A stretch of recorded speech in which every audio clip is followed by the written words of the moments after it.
What's up, everyone? Welcome to the THO. I got with me here Scott Nelson, Justin Strahan, like Michael, but no hard H in the middle.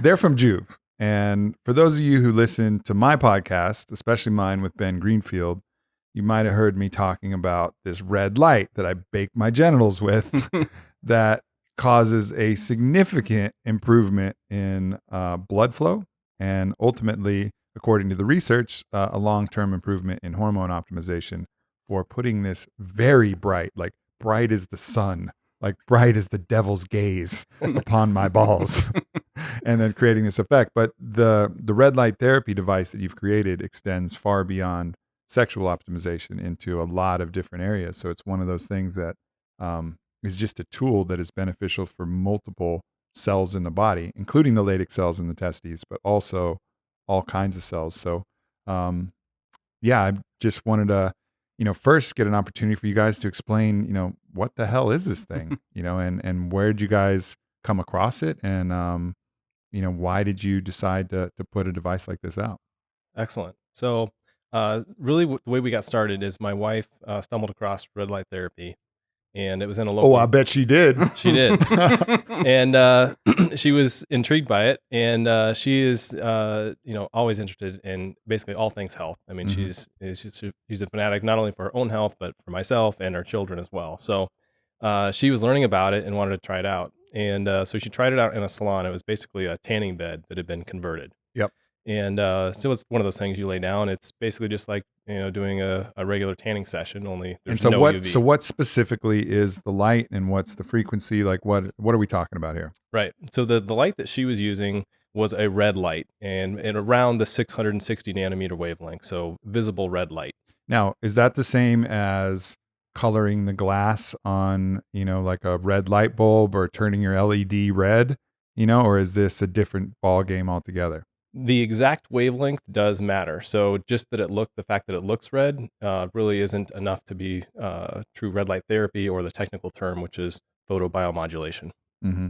So it's they actually do something to the light to cause it to be a specific frequency that falls in the red light frequency of color, right? Exactly. So the study of photobiomodulation is basically, in layman's terms, light therapy. And there are specific wavelengths that have optimum benefits for cellular health. Yeah. And so one of the main ranges, you could say, is between 670 nanometers, and then again in the near infrared spectrum between 800 and 850. And so, what's the difference between red and infrared?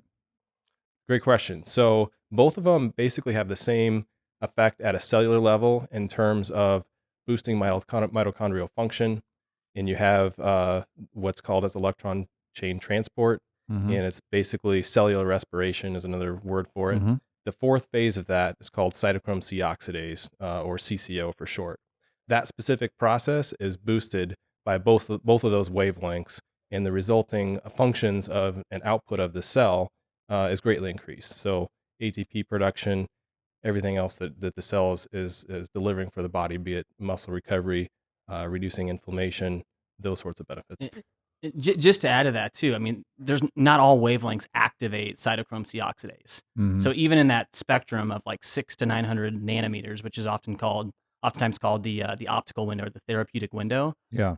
Like a wavelength like 730 has no cellular benefit at all. It does not activate cytochrome C oxidase. So wavelength, kind of back to Justin's original point, the specific wavelength is important when you consider, light therapy devices. So let's talk about, so infrared though is unseen, right? Like it doesn't actually have a visible color. It's what you find in saunas. We have them in our yoga studios. Yeah.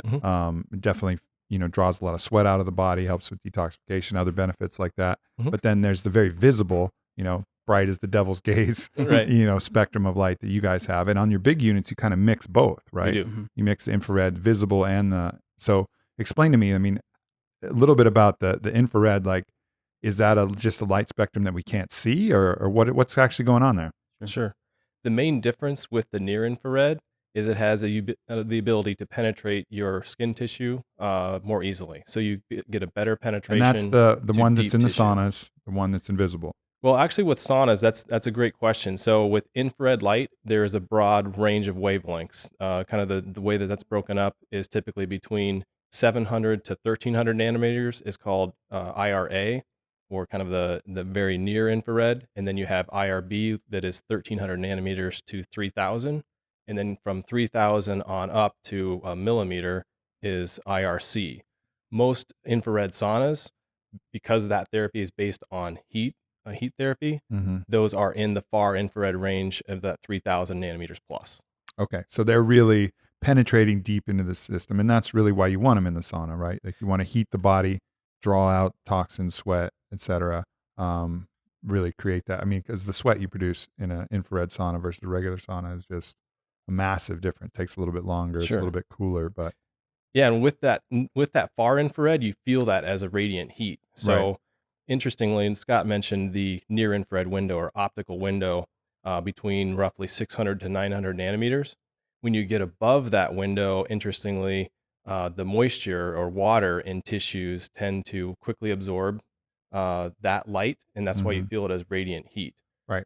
So a good example is you're out on a hot day in Austin and you got the sun beating down you, and you feel that radiant heat from the sun, and then you have a cloud that blows over that's obviously made of water, and now it's like a switch went off, and the light is still there, but you don't feel that radiant heat because the moisture is blocking that. Mm-hmm. Yeah. And that's a good Interesting. point, because a lot of people and some sauna companies have actually begun to advertise, the concept of a near infrared sauna, which is a little bit confusing because near infrared wavelengths don't generate that much heat. Yeah. And the end goal with the sauna is to generate induce heat, Yeah. within your body, raise the core temperature, and and the cellular mechanisms of action that follow. But yeah, far infrared wavelengths are optimal for sauna use. Yep. Yeah. Yeah, and that's what we use in our studios too, because Yeah. obviously you got them high up, and you want to bake the whole crew, Yeah. make puddles of sweat on the ground. Okay, so then moving away from the infrared, then there's the visible red spectrum, which you Mhm. guys were talking about, the frequency range there. And so you talked about some activation pathways, but what does that mean to the layman? Like what are we actually talking about here? And then what clinical trials do you guys have that back that up? Sure. I can take the first one. Yeah. Justin kind of hinted at this earlier, but during the fourth phase of cellular respiration, that's Mhm. really kind of the key phase where red and near infrared light have the biggest impact. And so in when our cells are stressed, or when we induce oxidative stress, that nitric oxide actually binds to cytochrome C oxidase and actually inhibits cellular function during that fourth phase of cellular respiration. And so red and near infrared light actually break that bond between cytochrome C oxidase and nitric oxide, inducing normal or healthy cellular function, which allows ATP production. Is that also what releases additional nitric oxide as Does, those correct. binds get released? Yep. Because that's probably the immediate effect that I feel when I use your light on my genitals Mhm. prior to sex. And this is Ben Greenfield, who strongly encouraged me to do this practice here. I just don't try putting light bulbs to my balls all the time. But when Ben tells me to do it, then I tend to do it. But the effect is dramatic. I mean, nitric oxide is the gas that controls blood flow, and that's what regulates how much blood is flowing into any erectile tissue or even throughout your cells. And it's also the basis of a lot of workout formulas that give you that increased pump. Why is it an increased pump? Well, the nitric oxide is accelerating the flow of blood into your muscles, so you're pumping up even more. Same thing downstairs as upstairs. Yeah. And also, makes you feel good. It's generally like an overall mood booster and etc. But it's interesting. I didn't know exactly the mechanism of how that happened, but it sounds like by breaking that bond, it has multiple benefits. One, the release of nitric oxide, and one, the mitigation of the deleterious processes that are coming from oxidative stress. Right. Right. Exactly. Yeah. And that's probably the primary theory. We're fortunate to have, Dr. Michael Hamlin, who's a Harvard professor, probably regarded as one of the thought leaders when it comes to photobiomodulation. He sits on our scientific advisory board, and that's probably the primary theory as to how it works. There's a couple other theories that sort of coincide along with that. But as more attention is driven towards photobiomodulation, which there's certainly an uptick in the number of clinical studies. with respect to the therapy. That'll probably be even defined even further Yeah. in regards to the mechanism of action. But that's kind of the primary theory right Yeah. now. So then what are the broader spectrum effects that people see this? Because it's, benefits for healing, for skin, for, basically oxidative stress is a pressure that affects so many systems of the Mhm. body. And if you're mitigating that, and also nitric oxide is one of those tides that lifts many processes in the body and assists in many things. So, but let's go through the list and Yeah. talk about the studies, what the data has shown. Yeah, sure. We're not interested in the anecdotes. I'll Right. tell plenty of those, but Yeah. like what have the studies shown that this can do? Sure. Some of the things specifically that people that are fascinated with is muscle recovery, for example, or even peak performance. And specifically, there's been multiple studies on really both aspects, either doing treatment before a workout routine and for boosting peak performance, where the individuals had undergone treatment. It was a double-blind placebo study, Mm-hmm. and you have one group that goes through just the workout plan. I think it was a 4-week workout regimen, and then the other group that did the therapy prior to. And the group that went through the therapy were boosting their peak performance by 15%, whereas the group that just did the workout program were boosting their peak performance by 10%. So you And have how many a minutes? 50%. This was the best way to think about that is actually turn it in terms of total energy delivered. Uh-huh. So for this specific study, this was 60 joules of energy given towards the treatment area, Okay. Yeah. and that kind of backdoors into really if besides the wavelength, really the most critical aspect of any photobiomodulation device is how fast can it deliver the energy that And you yours need. has to be up there. I mean, like I've never seen a light device that like it's insane. I had it in the office here for a while, and I would turn it on, and I'd have people stopping to see if there was like an exorcism going on here. It's like Right. it's supernaturally bright. Yeah. Yeah. Yeah. And the science can like get complicated quickly, but if you think in terms of joules and think in terms of how quickly the device is delivering that energy, if you're delivering our device at eight inches away, the combo unit that you've got hanging, you're getting 100 milliwatts per square centimeter, which equates to about 6 joules per minute. So it'd So be about 10 About minutes. 10 minutes. right. Yeah. 10 And minutes. that's a really important factor is irradiance or the intensity of the light. What if I go 4 inches away? Probably a little bit more intense than you need. And it's Yeah. good as far as what is the intensity, you probably go up to 7 to 8 Yeah. joules per minute. Yeah. Yeah. And we've got like a dosage calculator on our website. But Uh-huh. if you want to get like really into the details, you can calculate the exact dosage at the certain distance. But irradiance is really important because you can have a device that delivers, low intensity or low irradiance in milliwatts per centimeter squared, but it's just going to take forever to use it or to get a clinically relevant dosage of energy. Yeah, yeah, yeah. So That's one of the great things about it is it's fast. Yeah. Like it's really you feel the effects quickly. Yeah. Which is awesome. Yeah. So then, all right. So performance, and then what about recovery? Yeah.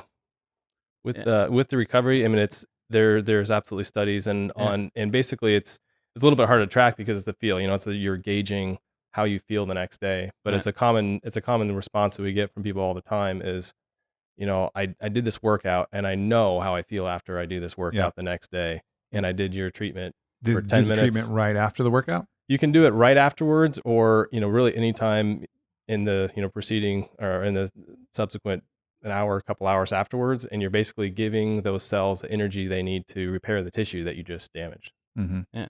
And what you'll find, generally speaking, in like the space of photobiomodulation right now, I mean, if you're used to seeing, double-blind, placebo-controlled studies with 500 plus participants, you probably won't find a lot of those because those are going to be typically funded by industry, that can afford to throw millions of dollars at a clinical study. And there's not a lot of like major players in the space right now.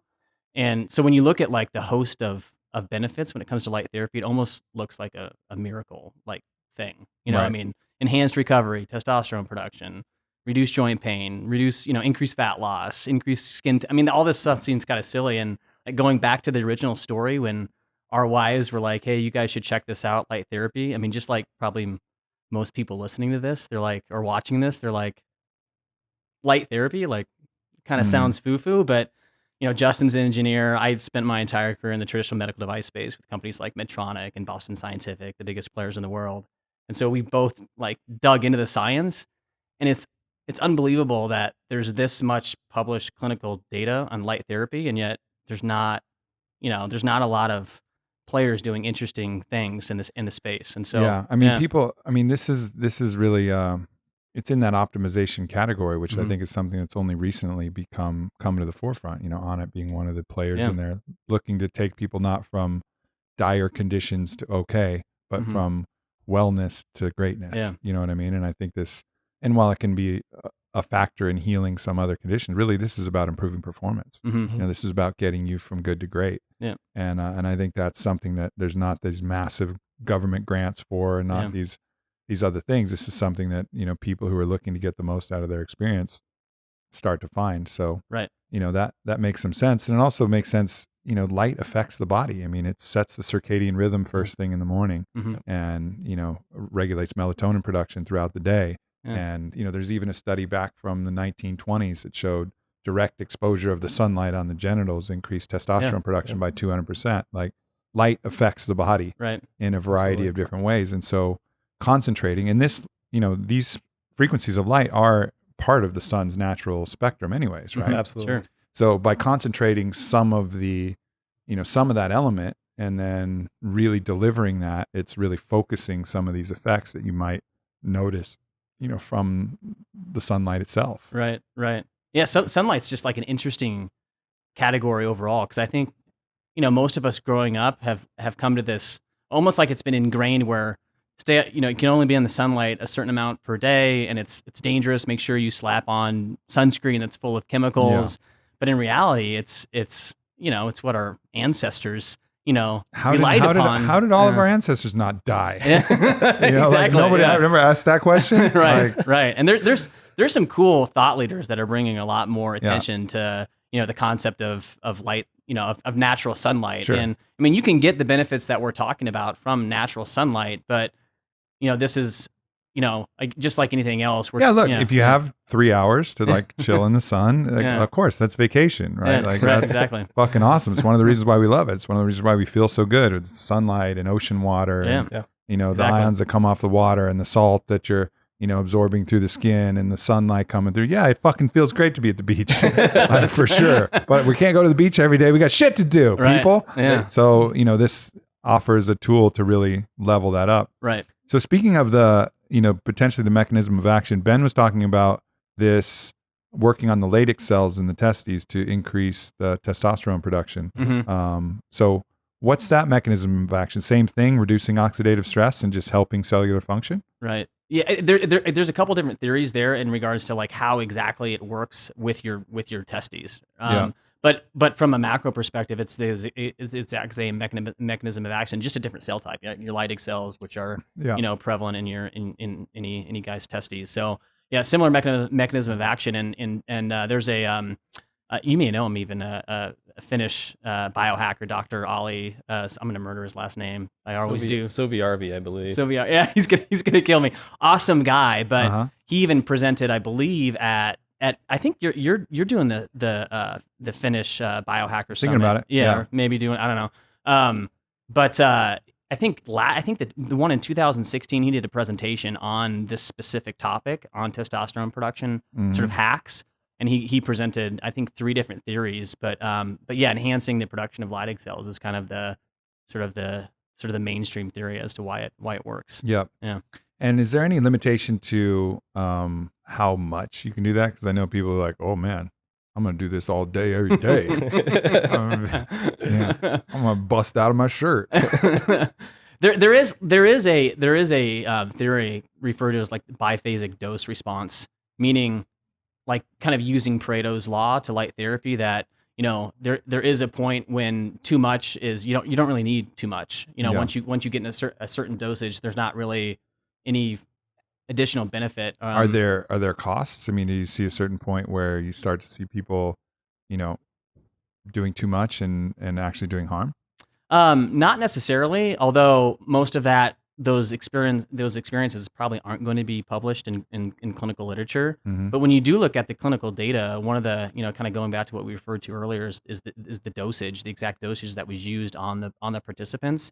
It's a pretty wide range, but most of the studies with respect to muscle recovery, reducing joint pain, there was a higher dosage, anywhere from 60 joules, I think Justin mentioned earlier, up to 120 joules. So that would be 20 minutes. Yeah, 20 minutes with our device. Maybe long, probably quite a bit longer with a lower powered device. But that's a pretty significant dosage. But the impact was positive, and so whether too much is too much, I think that's probably a little bit unproven.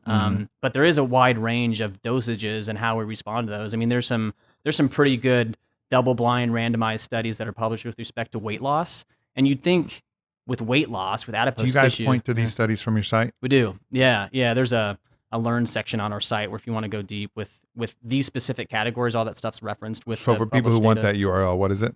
It's just joovv.com. Joovv. joovv.com, and just go to the learn page on the main navigation, and you'll find all this stuff. But Yep. everything's sourced with published clinical literature. But yes, if you want to go deep, if you're like us and you want to make sure this is actually backed by science, it's all there. But yeah, I mean, there's like the weight loss stuff. I mean, there was studies with a relatively small dosage, anywhere from 10 to 15 joules, which is not a lot of time with our device, where patients were seeing anywhere from 2 to 3 inches of weight loss when measured with a post light therapy. And so it doesn't have to be a lot to see. Now, if they See were results. measuring from the tip of their dick, though, it could have been a problem, because it could have just been longer dick, and actually there was no difference in size of the waist. You know what I mean? So I don't know. I might call bullshit on that study. That's right. I'm not sure it's accurate. What is the mechanism of action for weight loss, though? What are the leading theories on that?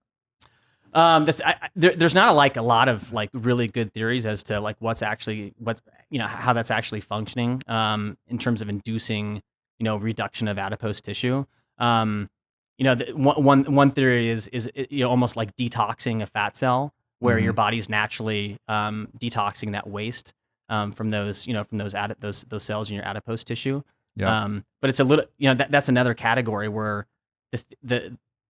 it's somewhat easy to parlay something like the mechanism of action with regards to muscle recovery, but then when you think about cells actually shrinking, with adipose cells actually shrinking, it's a little bit different. So there's a couple different. Actually, there was a recent study published, I think within the past 3 months, that actually demonstrated an entirely different mechanism of action with respect to weight loss. Yeah. A theory, again at this point. So some of this is still very early on with respect to the science and some of these different categories. What about blue light therapy? You see these blue light, particularly for skincare. My fiance has this little device that's also equally supernaturally bright and blue, and she puts that on her face and moves that around. What spectrum is that? What's that for? I know it's not something that you guys are into, but it's part of the photomodulation category, right? Certainly. With those wavelengths, you do have a much higher absorption in the skin tissue, so it doesn't have the deep penetration benefits that come with the wavelengths that we use. But Deep it is, penetration benefits. I see where you went there. I didn't go there, man. You didn't want to say it. You dropped it. Yeah, teed that one up. But there are benefits that have been proven with blue light, specifically being shined on basically to reduce issues. Help me out here, Scotty. No, I mean what you typically see is acne, right? Yeah. Because blue light, it's been well documented that it actually kills bacteria. And so, yeah. So typically you see, and it's always a good idea to make sure that there's red light along with blue light, or you're using red light right after blue light with respect because to it could be potentially toxic to the cells. Yeah. It's almost the exact opposite of red light in terms of its impact on a cellular level. And so followed, if you're inducing a lot of reactive oxygen species with blue light, basically killing cells, you want to help your cells recover with red light. And so the devices that are optimal for that are usually combining red and blue light. But blue light even goes beyond just that. I mean, Dr. Michael Hamlin, who I mentioned earlier, he published a study recently, and I can't remember the exact journal. It was like the journal of it was a it was like a nerve pain. I had never even heard of the journal, to be honest, but he recently did a study on, it was on rats, but showcased, even though they were treating, I think it was like the rat's shoulder, they felt benefits in terms of pain relief in the rat's extremities. What did they ask the rats? Yeah, no kidding, right? Like, how do they actually measure that? Yeah. So how are your knees feeling? Rat's like, yeah, they're pretty good, man. I did that hamster reel way better. Yeah, but there's benefits beyond just Sure. which have interesting implications in terms of like reducing the use of opioids that are pretty rampant right now. So are there any other light spectrums that are effective from a clinical perspective? I mean, we've touched on a couple of them, but are these, I think people have identified the main ones. Like, is there some secret benefit to black lights and other than seeing things that really glow psychedelically and whatever else the fucking things do? Well, there's certainly a wealth of studies out there for a wide range of wavelengths, but I would say the bulk of the field of photobiomodulation does point to specific ranges of wavelengths that have a documented proof that these wavelengths work, and they've over hundreds of studies. So I would say yes, but there's enough evidence out there that's narrowed it down to these are the most effective as far as the cellular benefits.